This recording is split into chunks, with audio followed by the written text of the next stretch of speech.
habari za dunia ikisomwa nami Leila Mohamed.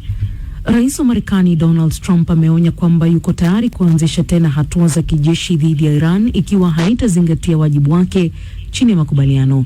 Aliwaambia waandishi wa habari kwamba ikiwa Wairani hawatatii masharti, atarudi tena kuwaondoshea mabomu moja kwa moja juu ya vichwa vyao. Akikabiliwa na ukosoaji kutoka kwa Israel, rais wa Marekani Donald Trump alipinga madai kwamba makubaliano yake yalikuwa yametoa nafuu nyingi sana kwa Iran. Hati ya makubaliano inaripotiwa kujumuisha kuondolewa mara moja kwa vikwazo vya mafuta na dhidi ya Iran, jambo ambalo litaingiza mabilioni ya dola katika uchumi wa nchi hiyo. Meli 3 za kubeba mafuta za Iran zimepita katika vizuizi vya Marekani kwenye mlango bahari Hormuz kwa mara ya kwanza ndani ya miezi miwili. Iran imeishutumu Israel kwa kukiuka mara kadhaa makubaliano ya kusitisha mapigano nchini Lebanon, ikionya kwamba hali hiyo inaweza kusababisha makubaliano hayo kuvunjika. No, it's not final. It's a memorandum of understanding. Hapana, bado si ya mwisho. Huu ni mkataba wa maelewano, na kama sitaupenda, tutarudi tena kuwashambulia, kuwatupia mabomu vichwani mwao. Kama sitaupenda, kama hawatakuwa na nidhamu, tutarudi tena kuwatupia mabomu katikati kabisa ya vichwa vyao. Sawa, kwa sababu wamekuwa wakifanya mambo yasiyofaa kwa miaka 47. They misbehaved for 47 years. Mashambulizi zaidi ya anga ya Israeli yameripotiwa kusini mwa Lebanon mapema leo, licha ya onyo la Iran kwamba Israel itakabiliwa na kile ilichokiita jibu kali ikiwa haitasitisha mashambulizi hayo. Vyombo vya habari vya Lebanon vimearifu kuwa usiku kucha kulikuwa na mashambulizi ya ndege zisizo na rubani pamoja na mashambulizi ya mizinga katika miji kadhaa. Jana, jeshi la Iran lilidai kuwa Israeli imekiuka makubaliano ya kusitisha mapigano mara 84 katika kipindi cha siku 2 zilizopita. Akizungumza katika mkutano wa viongozi wa mataifa ya G7, Rais Donald Trump ameikosoa Israeli akisema kuwa hatua yake dhidi ya kundi la Hezbollah imepita kiasi. Makubaliano yaliyofikiwa kwa ushirikiano wa Marekani na Iran yanadaiwa kujumuisha mwafaka wa kusitisha mapigano. Asante sana Skola. Tukianza moja kwa moja ni kwa viongozi wa nchi zenye uchumi mkubwa za G7 leo zimekaribisha makubaliano ya Marekani na Iran ya kumaliza vita vya Mashariki ya Kati, wakiyataja kuwa fursa ya kihistoria, na pia waliwakaribisha viongozi wa kampuni za akili mnemba yani AI kwa mkutano wa kipekee kujadili namna ya kuimarisha ulinzi wa watoto mitandaoni. Mkutano huo siku 3 wa viongozi wa Uingereza, Canada, Ufaransa, Ujerumani, Italia, Japan na Marekani umejikita kwa kiasi kikubwa katika makubaliano ya rais wa Marekani Donald Trump kumaliza vita na Iran pamoja na juhudi za kuishinikiza Urusi kushiriki mazungumzo ya amani na Ukraine. Victor Kenani na taarifa zaidi.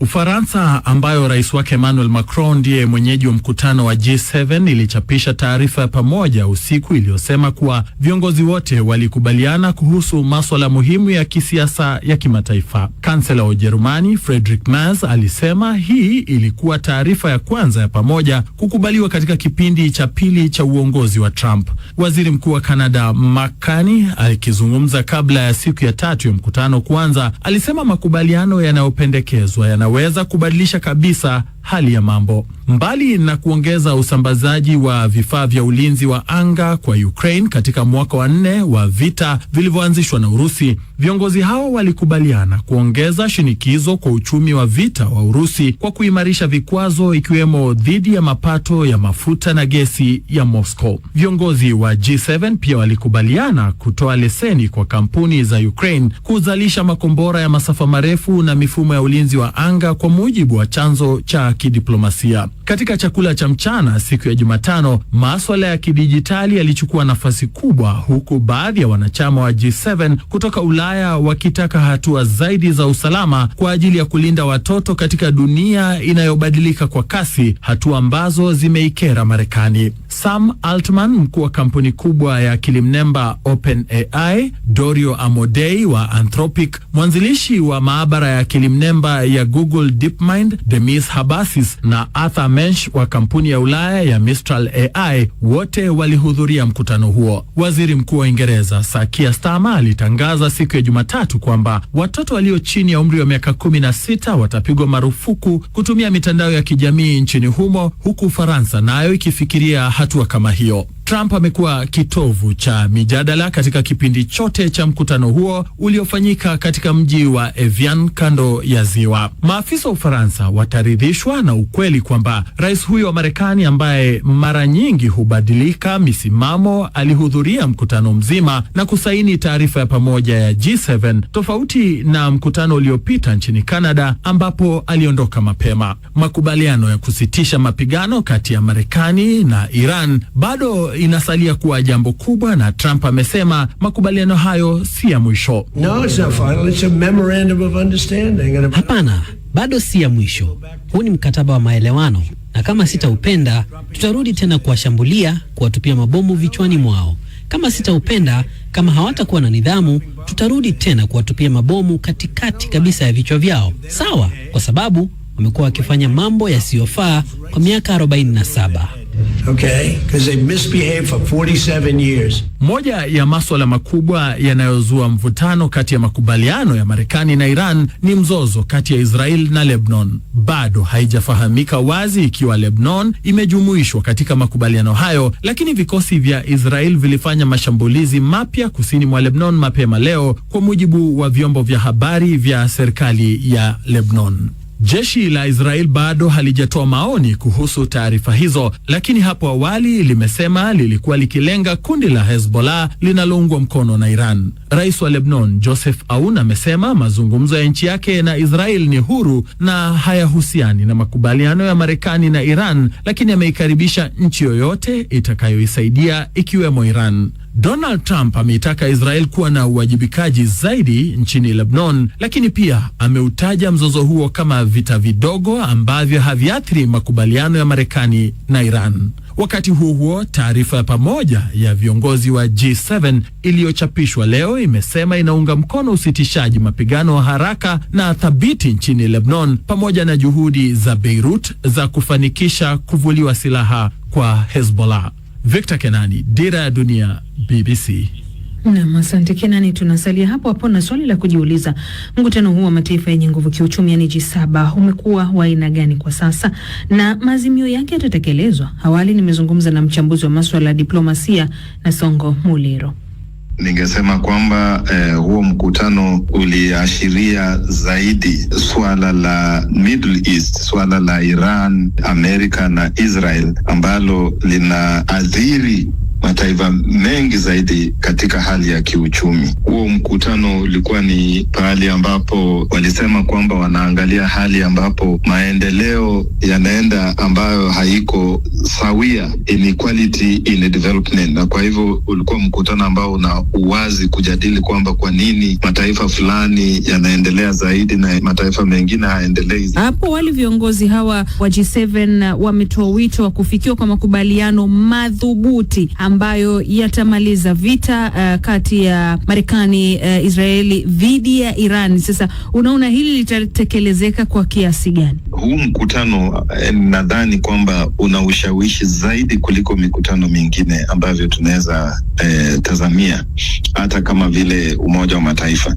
Kwa vile katika huu mkutano kuna wale ambao tungesema kwamba wanasukuma yale masuala, ni wale pia wanachangia msukosuko kule Middle East, na pia katika mkutano huo kuna wale ambao pia wanataka amani na wana ushawishi wa kifedha. Hakuna wakati mwingine ambapo tungesema kwamba hii coincidence imesaidia sana kuweka msukumo haswa kwa Amerika na Israel kuangalia kwamba yale mambo yanatendeka Iran ama yanayotendeka Mashariki ya Kati sio tu kule peke yake, yanaathiri mataifa yote. Ulisikia vile rais wa Amerika alipotaja, inaonekana kwamba kulikuwa na ile tunaangalia kwamba public opinion inaenda wapi. Nchi nyingi haziungi mkono yale mambo Amerika na Israeli yanafanya kule Iran. Na kwa hivyo aliashiria akasema kwamba hajafurahia vitendo vya Israel kule Lebanon, ambapo pia Iran imesema kwamba mojawapo ya vipengee muhimu zaidi katika majadiliano ni kwamba Israel ikome mashambulizi kule Lebanon. Na kwa hivyo Bwana Trump alipoongea hivyo, inaonyesha kwamba mara ya kwanza amekuja uso kwa uso na ukweli kuhusu haya masuala. Naam, lakini tuangalie sasa vita vya Ukraine na Urusi, ambapo G7 pia walisema wataongeza pia vikwazo dhidi ya Urusi, lakini pia watasaidia kuimarisha ustahimilivu wa sekta ya nishati nchini Ukraine. Sasa hii inamaanisha nini katika vita vya Urusi pamoja na Ukraine? Mimi nadhani katika swala la Urusi na Ukraine, msukumo mkubwa zaidi unatokezea upande wa nchi za Europa, na unapotazama Amerikani utaona kwamba msimamo wao ni ule wa joto baridi hivi, kwa vile Amerika yenyewe, Rais Trump yaonekana kwamba anaegemea upande wa kusema kwamba tuwe na ile hali ya amani ama majadiliano, Ukraine iwe tayari kupoteza mambo kadha wa kadha. Unapoona Amerikani inataka kuwe na suluhu haraka kabisa, lakini upande wa Europa unapoona wale pia wanatafuta suluhu kwa njia ya victor's justice. Wanaangalia suluhu kwa njia kwamba ni vipi tunaweza kupunguza uzito wa Urusi, ambapo sisi tunaona kwamba watakapomaliza swala la Ukraine wataingia nchi nyingine ya Europa, na kwa hivyo hao wanaangalia msimamo ambapo hili jambo litamalizwa kwa njia ya ushindi, na ndio unaona kwamba kuna maelekeo ya kuongeza sanctions, kuongeza silaha. Lakini mimi binafsi naona kwamba ni vema kuwe na majadiliano ya kusimamisha vita kuliko kutumia pesa nyingi zaidi kuendelea kusukuma hii vita. Unaona haya yote yaliyoafikiwa maazimio katika mkutano huu wa G7, unaona yakitekelezeka inavyotakiwa ama ipasavyo? Katika ulingo wa amani na usalama, peace and security, nafikiri kutakuwa na hatua njema zaidi kwa upande wa Ukraine na Urusi, na nadhani kwamba vile ilivyopangwa isikuwe ni kwamba ni siasa ile ya strategy ya kimataifa, diplomatic strategy, kwamba rais wa Amerika alitangaza haya mambo ya Middle East kabla ya kwenda kule mkutanoni, na ikawa ni jambo ambalo linajadiliwa, na kwa hivyo tunatarajia walivyopanga itendeke yalivyopangwa, kwamba kukuwe na mkataba madhubuti na tuwe na hali ya kuelekea mbele katika sehemu ya Mashariki ya Kati. Ni mchambuzi wa masuala ya diplomasia na Songo Muliro aliozungumza na